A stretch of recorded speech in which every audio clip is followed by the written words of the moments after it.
Hello everyone, a very good morning to all of you. Welcome again to our Vidya VR family. So we are back again with the third lecture of the day.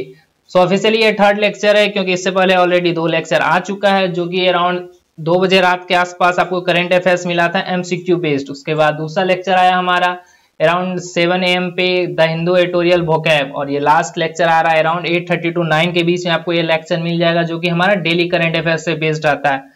जो हमारे channel से पहली बार जुड़े हैं उनको बता दूं कि ये 3 लेक्चर हमारा पर डे रहता है। पहला लेक्चर रहता है 2 से 3 बजे के रात के बीच, आपको मिल जाएगा हमारा करंट अफेयर्स एमसीक्यू बेस्ड। दूसरा मिलेगा द हिंदू एडिटोरियल वोकैब, और तीसरा डेली करंट अफेयर्स, जो कि चाहे आप कोई भी एग्जाम दें, किसी भी एग्जाम के अटेम्प्ट लें, सारे एग्जाम के लिए काफी इंपॉर्टेंट है। तो आज जो हम लोग डिस्कस करने वाले हैं 13 अगस्त 2020 के करंट अफेयर्स को डिस्कस करेंगे।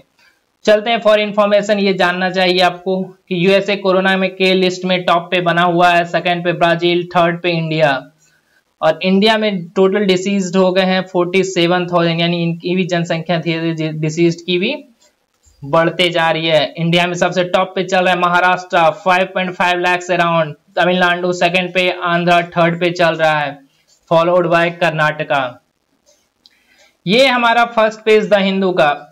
कमला हैरिस को सेलेक्ट किया गया है वाइस प्रेसिडेंट के इलेक्शन के लिए डेमोक्रेटिक पार्टी के द्वारा। इस न्यूज को चलिए थोड़ा सा देखेंगे। उसके बाद मेगा लैब्स को बनाया जा रहा है CSIR के द्वारा, जो कि कोविड-19 के टेस्टिंग को और ज्यादा स्मूथ बनाएगा। इसको भी थोड़ा देखते हैं। ये न्यूज भी थोड़ा सा इंपॉर्टेंट है हमारे, चूंकि न्यू पार्लियामेंट बिल्डिंग बनाया जा रहा है उससे रिलेटेड ये न्यूज है। ये बेंगलोर में एक दंगा भड़क गया था कल रात को, जिसको लेकर थोड़ा सा न्यूज है कि 3 लोग मारे गए हैं पुलिस फायर में। ये एक बोला जाए कि ये वहां के लोकल MLA के भतीजे के द्वारा एक पोस्ट डाला गया था ट्विटर पे, जो कि उनके द्वारा बोला गया कि ये हैक करके डाला गया, जिसके बाद मुस्लिम कम्युनिटी वहां की भड़क गई और उन्होंने अटैक कर दिया।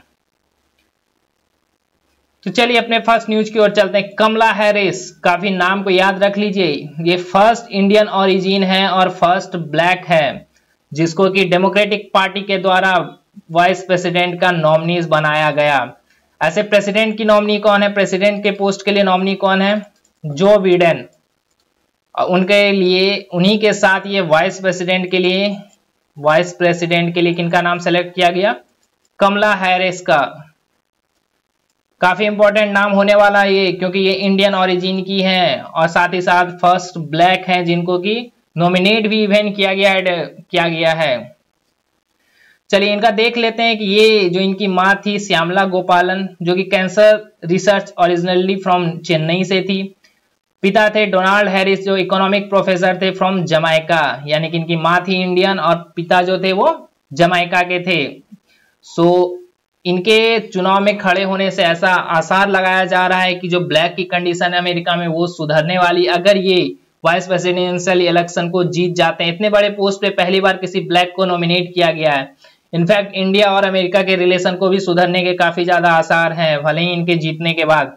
तो चलिए देखते हैं क्या होता है। रिजल्ट के बाद ही पता चलेगा, बट ये अगर जीती तो सही में कुछ ना कुछ तो अमेरिका में सुधरने वाला है। डोनाल्ड ट्रंप ने तो पूरा बिगाड़ के ही रखा हुआ है। यहाँ आप देख सकते हैं यही फर्स्ट वोमेन और फर्स्ट ब्लैक और फर्स्ट एशियन अफ्रीकन थी जो कि वाइस प्रेसिडेंट के लिए इनको टिकट मिला है। मेजर पार्टी टिकट मिला हुआ, यानी कि डेमोक्रेटिक पार्टी के द्वारा, जो कि वहां की मेजर पार्टी है, उनके द्वारा इन्हें टिकट दिया गया है। प्रेसिडेंशियल इलेक्शन के लिए इस बार कौन खड़े हो रहे हैं? Joe Biden. ये भी नाम थोड़ा सा याद रखिएगा। और ये चल रहा है हमारा यूएस का, ये इलेक्शन आने वाला है यूएस में, जहाँ के अभी के फिलहाल प्रेसिडेंट है डोनाल्ड ट्रंप। चलते हैं नेक्स्ट न्यूज की ओर। मेगा लैब्स को एस्टेब्लिश किया जा रहा है CSIR के द्वारा, जो कि कोविड-19 टेस्टिंग को बूस्ट करेगी, प्रोसेस को थोड़ा ज्यादा स्मूथ करेगी।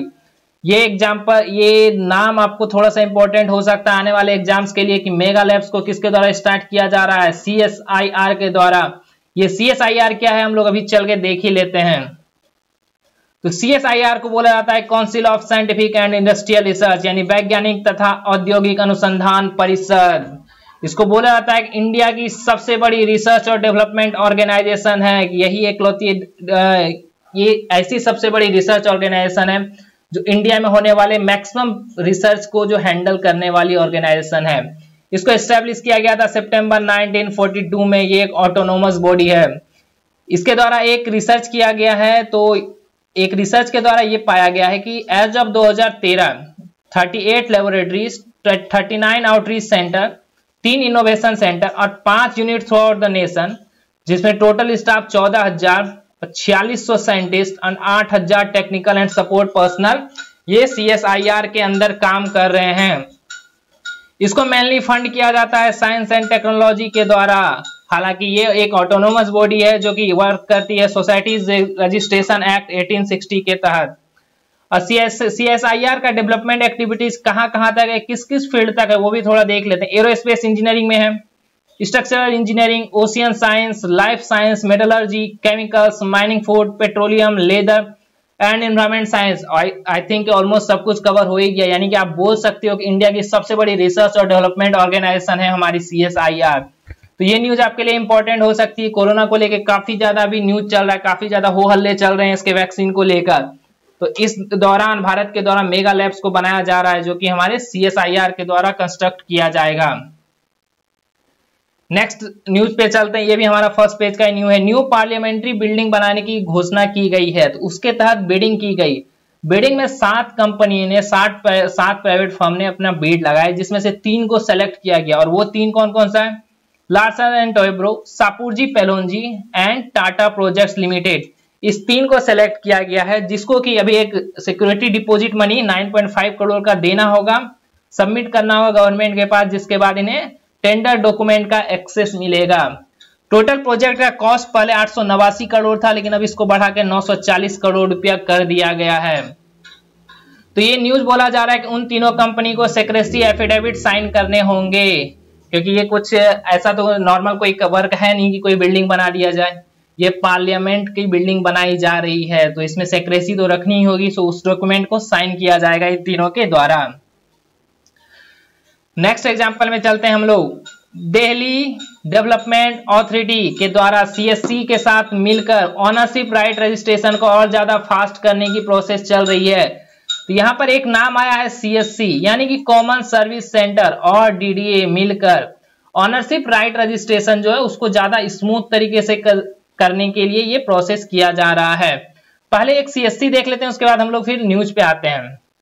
CSC जो बोला जाता है वो बोला जाता है कॉमन सर्विस सेंटर को, जहां की मान लिया जाए आप किसी गांव में हो या किसी रिमोट इलाके में हो जहां पर कहीं नेट कनेक्टिविटी नहीं है, जहां के लोगों को वेलफेयर स्कीम के बारे में ज्यादा पता नहीं रहता, वहां ये कॉमन सर्विस सेंटर को ओपन किया जाता है गवर्नमेंट ऑफ इंडिया के द्वारा। आप कोई भी आम इंसान भी इसको ओपन कर सकता है। अगर आपको ओपन करना है तो आप इसके साइट पे जाके रजिस्टर कर सकते हो। सो इसका प्रोसेस मैं फिर कभी बताऊंगा, अभी फिलहाल देख लेते हैं कॉमन सर्विस सेंटर क्या होता है। यहाँ से लोगों को इंफॉर्मेशन प्रदान की जाती है, नेटवर्क दिया जाता है, नेट की कनेक्टिविटी यहाँ पे उपलब्ध रहती है जो कि लोग एक्सेस कर सकें, बहुत सारे स्कीम्स को, वेलफेयर स्कीम्स के बारे में जानकारी ले सके। ये होता है हमारा कॉमन सर्विस सेंटर। इनका मेन काम क्या है? पब्लिक यूटिलिटी सर्विस को देना, सोशल वेलफेयर स्कीम के बारे में बताना, हेल्थ केयर स्कीम बताना, फाइनेंस में मदद करना, एजुकेशन एंड एग्रीकल्चर सर्विस, ये सब चीज जो है वह गांव में उपलब्ध कराना इसका मेन काम होता है। तो CSC स्कीम को ही देके गवर्नमेंट ने CSC 2.0 स्कीम लॉन्च किया था 2015 में, जिसके तहत ये बोला गया कि प्रत्येक ग्राम पंचायत में एटलीस्ट एक कॉमन सर्विस सेंटर होना ही होना है, और बाय 2019 तक। ये इनिशिएटिव है किसका? Ministry of electronics and information technology का। तो ये काफी इंपॉर्टेंट है अगर आप कुछ करना चाहते हैं अपने समाज के लिए, अपने इलाके के लिए। अगर आपके पास कंप्यूटर है, अच्छी नेट है, आप नेट की व्यवस्था करा सकते हैं, तो आप एक कॉमन सर्विस सेंटर खोल सकते हो।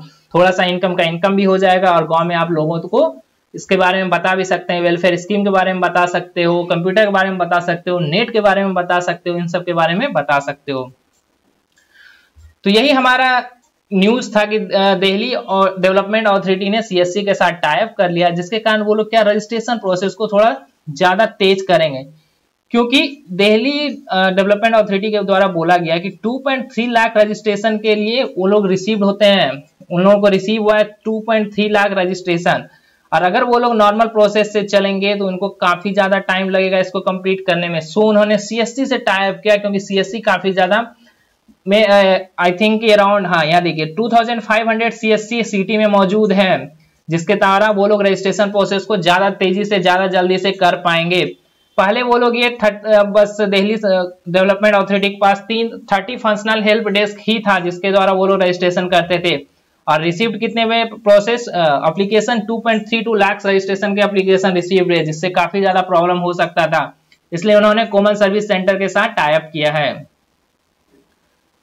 ये थोड़ा सा इंपॉर्टेंट न्यूज है एग्जाम पॉइंट ऑफ व्यू से। आप देख सकते हैं कि IISER यानी कि Indian institute of science education and research, ये भोपाल में स्थित इंस्टीट्यूट है, इनके दो स्टूडेंट के द्वारा, दो साइंटिस्ट के द्वारा एक क्या बोल सकते हो आप, रिसर्च किया गया कि सीड जर्मिनेशन जो होता है क्रॉप इंप्रूवमेंट में काफी ज्यादा मदद कर सकता है, यानी सीड जर्मिनेट जो होता है उससे क्रॉप बहुत ज्यादा इंप्रूव हो सकता है। इनके इस स्टडी को, इस रिसर्च को ऑलरेडी यूएस के पब्लिकेशन में पब्लिश किया गया, और उस दो पब्लिकेशन का नाम है द प्लांट जर्नल और प्लांट फिजियोलॉजी। आप सोच सकते हो कि किसी रिसर्च को यूएस के द्वारा पब्लिश किया जा रहा है, यूएस के यहाँ अपने पब्लिकेशन में पब्लिश किया जा रहा है, तो ये काफी बड़ा रिसर्च माना जा रहा है। इन दोनों का नाम याद रख सकते हैं आप लोग, पी यदुकृष्णा विथ सौरभ दत्ता, ये IISER भोपाल से बिलोंग करते हैं। इन्होंने मेनली जो ये रिसर्च किया गया, ये ABA पे किया गया, एब्सिसिक एसिड। जिन लोगों ने बायोलॉजी पढ़ा होगा उन लोगों को पता होगा कि प्लांट में कितने सारे हार्मोन्स मौजूद रहते हैं, तो उनमें से एक हार्मोन एब्सिसिक एसिड भी होते हैं। तो आप याद रख सकते हो कि इनका रिसर्च किसके ऊपर था, सीड जर्मिनेशन के ऊपर था। क्यों था कि सीड जर्मिनेशन क्रॉप को इंप्रूवमेंट कर सकती है, क्रॉप प्रोडक्शन को इंप्रूवमेंट कर सकती है। इनका जो रिसर्च है वो कहाँ पब्लिश किया गया, यूएस जर्नल में पब्लिश किया गया। उस जर्नल का नाम क्या था, the plant journal and plant physiology. चलते हैं हमारे थर्ड न्यूज की ओर, ये है आंध्र प्रदेश का न्यूज। जब से ये आंध्र प्रदेश के सीएम बने हैं, न्यू सीएम बने, कौन बने मैं आगे बताता हूं, तब से आंध्र प्रदेश हमेशा न्यूज में रहता है। कभी वहां 3 कैपिटल को लेकर न्यूज में रहता है, कभी कुछ एक डिफरेंट स्कीम को लेकर न्यूज में रहता है, कभी वहां डेप्यूटी सीएम एक से ज्यादा रहने को लेकर वो न्यूज में रहता है। अभी हाल फिलहाल में ये क्यों न्यूज में है, क्योंकि उन्होंने एक स्कीम चलाया है और उस स्कीम का नाम है YSR चौथा। इस स्कीम के तहत क्या बोला जाता है, प्रत्येक वोमेन जो कि 45 से 60 साल की उम्र की हो गई है, उन्हें एनुअल फाइनेंस मिला जाएगा गवर्नमेंट की ओर से 18,750 रुपये, यानी पर साल 18,750 रुपये उन वोमेन को दिया जाएगा जिसका एज 45 से 60 साल के बीच में है। और गवर्नमेंट के ऊपर total which amount to rupees 75,000 in 4 years, यानी कि जो 4 साल तक ये दिया जाएगा, जो कि टोटल अमाउंट हो जाएगा 75,000, यानी कि 75,000 रुपया दिया जाएगा 45 से 60 साल की उम्र के बीच की महिलाओं को। और गवर्नमेंट के द्वारा, सीएम के द्वारा बोला जा रहा है कि 23 लाख वोमेन इस स्कीम के तहत उनको फायदा पहुंचाया जाएगा। तो ये था हमारा आंध्र प्रदेश का न्यूज। तो चलिए आंध्र प्रदेश का थोड़ा सा डिटेल्स देख लेते हैं। आंध्र प्रदेश हमारे इंडियन मैप में ये रहा आंध्र प्रदेश, कैपिटल है अमरावती। अभी अमरावती पूरी तरह से डेवलप नहीं हुई है, इसलिए बोला जाता है कि हैदराबाद में इसका सारा काम होता है। और 2014 में आंध्र प्रदेश का विघटन होकर तेलंगाना न्यू स्टेट बना था। तो चलिए अब आज के हिसाब से इसका नेबरिंग स्टेट देखते हैं, तमिलनाडु, कर्नाटका, तेलंगाना, छत्तीसगढ़, उड़ीसा। 1 2 3 4 5, यानी 5 स्टेट इनकी नेबरिंग स्टेट है। इसका विघटन कब हुआ था, 2 जून 2014 को। ये सब न्यूज कुछ एक आप दिमाग में रख सकते हो। अभी यहाँ के गवर्नर कौन है, विश्वभूषण हरिचंदन। और मैंने सीएम पूछा था YS जगनमोहन रेड्डी। और ये जब से सीएम बने हैं तब से आंध्र प्रदेश काफी न्यूज में है। यहाँ की इंपॉर्टेंट फोक डांस है कुचिपुड़ी वीरनाट्यम। 1953 में आंध्र प्रदेश को बनाया गया, कहां से, मद्रास प्रेसिडेंसी से अलग करके। और इंडिया में लिंग्विस्टिक बेसिस पर बनने वाला यह सबसे पहला स्टेट था। पहले बोला गया था भारतीय कॉन्स्टिट्यूशन के द्वारा कि लिंग्विस्टिक बेसिस पे भारत में कभी स्टेट नहीं बनेंगे, लेकिन काफी ज्यादा आंदोलन हुआ उस बात को लेकर और आंध्र प्रदेश ऐसा पहला राज्य बना जो कि लिंग्विस्टिक बेसिस पर बनाया गया। जहाँ की तेलुगु स्टेटिंग, जो कि तेलुगु स्टेट था पुराना, आप लोग जान रहे होंगे, हैदराबाद स्टेट था, हैदराबाद एक प्रोविंस था, उससे तेलुगु स्पीकिंग जो पीपल थे जो कि तेलुगु बोलते थे उन लोग को अलग करके आंध्र प्रदेश को बनाया गया। ये और एक स्कीम है जो कि बोला गया था हमारा पंजाब सरकार के द्वारा। पंजाब सरकार के द्वारा 2017 असेंबली इलेक्शन में अनाउंस किया गया था कि अगर वो जीतेंगे तो स्मार्टफोन बांटेंगे लोगों को, बच्चों को। तो उस स्मार्टफोन बांटने की स्कीम का क्या नाम है, smart connect scheme. Smart connect scheme, ये सब स्कीम का आप नाम याद रख सकते हो। यहाँ क्या स्कीम का नाम था, YSR चौथा स्कीम किस स्टेट के द्वारा लॉन्च किया गया है, Andhra Pradesh. Smart connect scheme किस स्टेट के द्वारा लॉन्च किया गया है, पंजाब। इसके तहत क्या है, 12th क्लास के बच्चों को एक स्मार्टफोन दिया जाएगा जो कि 12th क्लास में पढ़ाई करते हैं और स्कूल जाते हैं। ऐसा नहीं कि घर में बैठने वालों को, जो स्कूल जाते हैं उनको ये प्रॉमिस किया गया था 2017 असेंबली इलेक्शन के द्वारा ही, चीफ मिनिस्टर जी के द्वारा। सो अभी अब ये फोन हैंड ओवर किया जा रहा है स्टूडेंट को। इस स्कीम का नाम काफी इंपॉर्टेंट हो जाता है, इसको याद रखिएगा। तो जब पंजाब की बात आ गई, पंजाब को देख लेते हैं मैप में। तो ये रहा हमारा पंजाब, पाकिस्तान से एकदम सटा हुआ। नेबरिंग स्टेट हिमाचल प्रदेश, हरियाणा, राजस्थान और नेबरिंग इंटरनेशनल कंट्री पाकिस्तान है यहाँ की। यहाँ के इंपॉर्टेंट फोक डांस है, महिलाओं के लिए गिद्धा, और महिलाओं और मर्दों दोनों के लिए, पुरुषों के लिए भांगड़ा। भांगड़ा तो सबके लिए कॉमन है, और महिलाओं के लिए यहाँ स्पेशल फोक डांस है, इसको बोला जाता है गिद्धा। गवर्नर है यहाँ के वीपी सिंह बदनोस, सीएम है कैप्टन अमरिंदर सिंह। पंजाब कब क्रिएट किया गया? 1947 में, जबकि इंडिया का डिवीजन हुआ, पार्टीशन हुआ भारत का, उस टाइम पे जो मुस्लिम लोग जिस पार्ट में ज्यादा रहते थे उसको पाकिस्तान पंजाब बोल दिया गया, और जिसमें हिंदू लोग या सिख लोग ज्यादा रहते थे उसको इंडियन पंजाब स्टेट बना दिया गया। नेक्स्ट न्यूज की ओर चलते हैं। काफी इंपॉर्टेंट न्यूज है, हॉर्नबिल पंछी से रिलेटेड है। ऐसा बोला जा रहा है कि फॉरेस्ट लॉस, यानी कि जहां पर बिल्डिंग एक्टिविटी ज्यादा, कंस्ट्रक्शन काम ज्यादा किया जा रहा है, उस इलाके में जहां पे कभी हॉर्नबिल का घर हुआ करता था, जंगलों को काट कर वहां पे मेजर कुछ डेफोरेस्टेशन किए जा रहे हैं, कंस्ट्रक्शन की एक्टिविटी को बढ़ाया जा रहा है, उसके कारण हॉर्नबिल को बहुत ज्यादा थ्रेटन हो रहा है यहाँ पे। और ये किसका, किधर का न्यूज है? ये है हमारा अरुणाचल प्रदेश का न्यूज। कुछ एक रिजर्व फॉरेस्ट के बारे में देख लेते हैं। पापुम रिजर्व फॉरेस्ट अरुणाचल प्रदेश में ये भी है, और इसमें इस न्यूज में उतना ज्यादा कुछ एक इंपॉर्टेंट नहीं है, बस थोड़ा सा इंपॉर्टेंट यहाँ पे हो जाता है हॉर्नबिल के बारे में। हॉर्नबिल है स्टेट बर्ड, कहाँ का स्टेट बर्ड है? हमारा अरुणाचल प्रदेश का, अरुणाचल प्रदेश का स्टेट बर्ड है। और हॉर्नबिल फेस्टिवल भी एक मनाया जाता है, हॉर्नबिल फेस्टिवल, जिसको बोला जाता है festivals of festival, festivals of festival.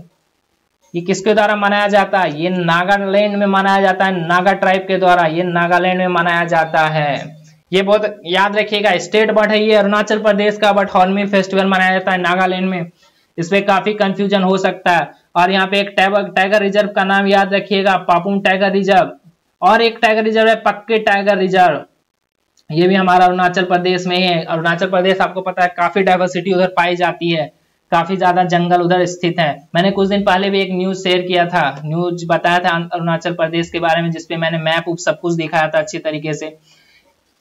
तो आप लोग अगर रेगुलर न्यूज को फॉलो कर रहे हैं तो आपका सब कुछ रिवीजन हो जाएगा, आपको कुछ भी घर में पढ़ने की जरूरत नहीं पड़ेगी।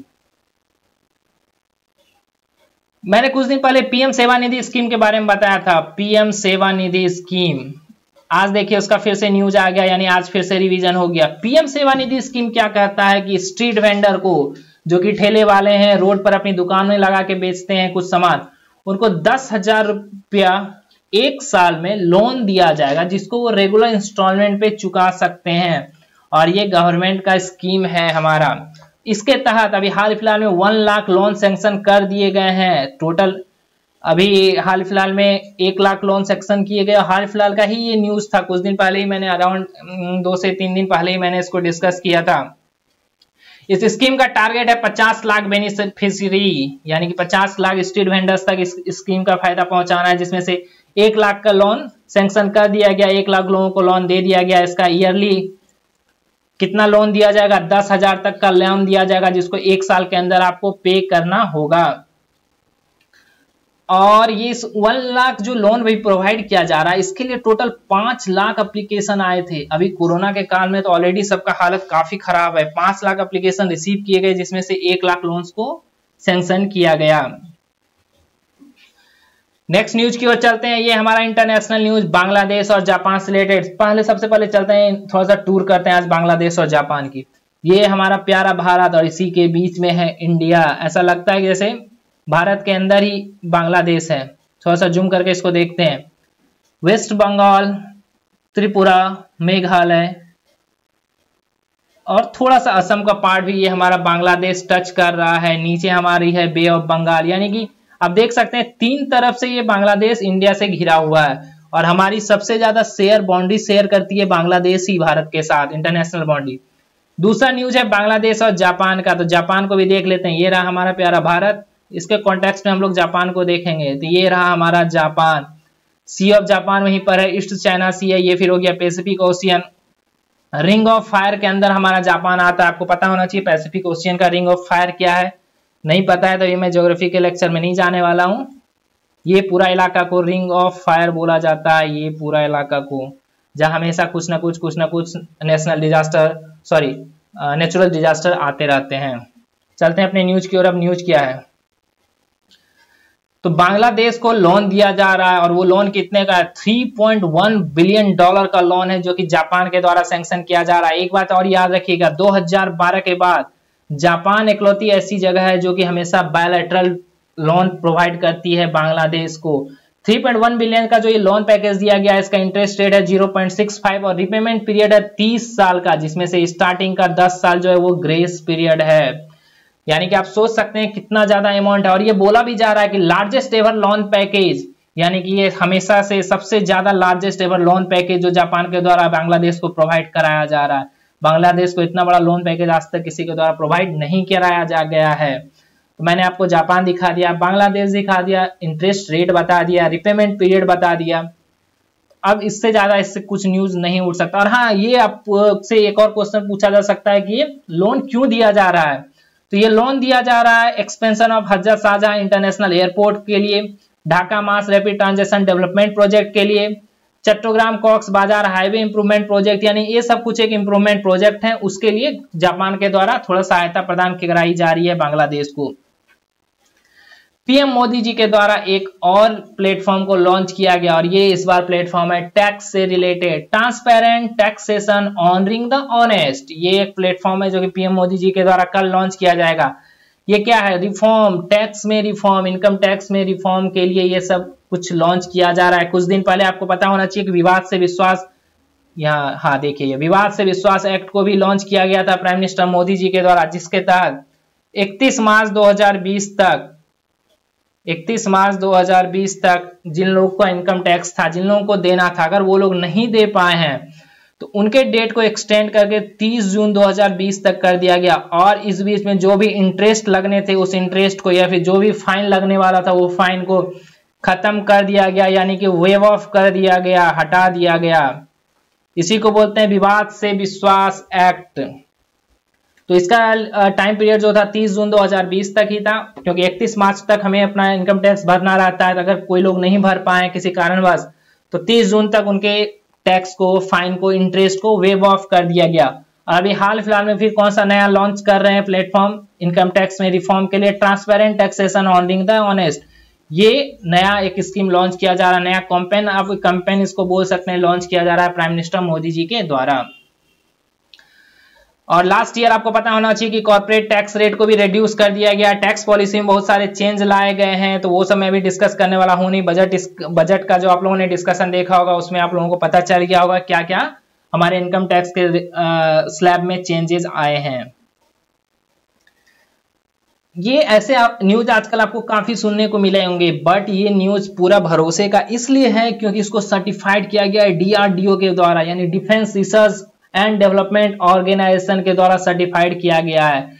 जैसे इसरो वैसे ही डीआरडीओ। तो डीआरडीओ रिसर्च का ऑर्गेनाइजेशन है किसके लिए, डिफेंस के लिए, और इसरो है हमारा स्पेस के लिए।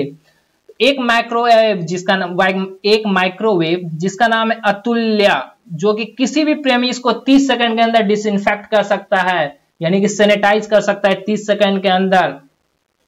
वैसे माइक्रोवेव को आप क्या बोल सकते हो कि इसको सर्टिफाइड किया गया है डीआरडीओ के द्वारा। इसको अनाउंस किया गया हमारे रोड ट्रांसपोर्ट मिनिस्टर और एमएसएमई मिनिस्टर नितिन गडकरी जी के द्वारा। चूंकि ये मिनिस्ट्री से आया हुआ न्यूज है, दूसरा डीआरडीओ द्वारा सर्टिफाइड किया गया है, सो ये काफी इंपॉर्टेंट हो सकता है कि इस माइक्रोवेव का नाम क्या है, अतुल्य। या फिर अतुल्य क्या है, एक माइक्रोवेव है, एक डिसइंफेक्टेंट है जो कि प्रेमिस को 30 सेकंड के अंदर डिसइंफेक्ट कर देगा, यानी कि सैनिटाइज कर देगा।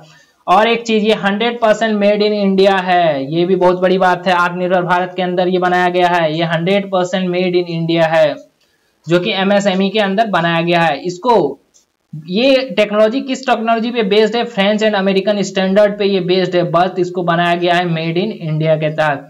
नाम याद रखिएगा, अतुल्य, अतुल्य भारत की अमूल्य निधि। चलिए ये बताइए ये किसका टैग लाइन है, अतुल्य भारत की अमूल्य निधि। तो आप उससे रिलेट करके इसको याद रख सकते हैं कि ये अतुल्य नाम का माइक्रोवेव बनाया गया। ये भी काफी इंपॉर्टेंट हो सकता है कि लोकसभा ने एक कोर्स लॉन्च किया है फ्रेंच लैंग्वेज के लिए। लोकसभा के द्वारा बोला गया, लोकसभा स्पीकर के द्वारा बोला गया कि knowledge of language is extremely important in today's interconnected world, यानी कि आजकल सब देश एक दूसरे के साथ जुड़े हुए हैं। सो इस बीच में सारे मिनिस्टर को लगभग सारी लैंग्वेज आनी चाहिए। हल्का सा नॉलेज तो बेसिक्स नॉलेज सबको रखनी चाहिए और ये काफी इंपॉर्टेंट है। कम्युनिकेशन के माध्यम से आप इसको देखा जाए तो ये काफी इंपॉर्टेंट है, क्योंकि सब जगह की अपनी अलग अलग लैंग्वेज होती है। एक इंग्लिश को इंटरनेशनल लैंग्वेज बताया जाता है। तो ये कौन सा भी लैंग्वेज को स्टार्ट किया गया, ये स्टार्ट किया गया फ्रेंच को, और इनके द्वारा बोला गया कि फ्यूचर में जर्मन लैंग्वेज को भी स्टार्ट किया जाएगा। काफी सारे लैंग्वेज का इन्होंने नाम बोला, जैसे यहाँ देख सकते हैं German, Spanish, Russian and other important world language would also be organise, यानी कि और भी कई सारे लैंग्वेज को ऑर्गेनाइज किया जाएगा। और ये इनिशिएटिव जो लिया गया ये प्राइड के द्वारा लिया गया, यानी कि parliamentary research and training institute for democracies, इनके द्वारा ये निर्णय लिया गया है कि फ्रेंच भाषा को सिखाया जाएगा। सो आज के न्यूज में बस इतना ही। आपको पता होना चाहिए कि ऑलरेडी हमारा 2 लेक्चर आ चुका है, ये हमारा तीसरा लेक्चर है आज के दिन का, जो कि फर्स्ट लेक्चर था हमारा MCQ based current affair, second lecture था हिंदू एडिटोरियल वोकैब और थर्ड लेक्चर था हमारा डेली करंट अफेयर शो, जिसमें आपको सब जगह से सारे जगहों से मिलाकर एक जगह कंसोलिडेटेड न्यूज मिलता है। सो आई होप कि आपको लेक्चर पसंद आ रहा है। अगर पसंद आ रहा है तो हमारे चैनल को सब्सक्राइब जरूर करें, ज्यादा से ज्यादा लोगों तक इसे शेयर करें। आपके जितने भी फ्रेंड हैं, जो भी मित्रगण हैं, जहां भी पढ़ाई कर रहे हैं, सबके साथ इसे शेयर कर दें और हमारे परिवार को आगे बढ़ाएं। सो मिलते हैं कल फिर से अब नेक्स्ट लेक्चर में, तब तक के लिए बाय बाय, जय हिंद।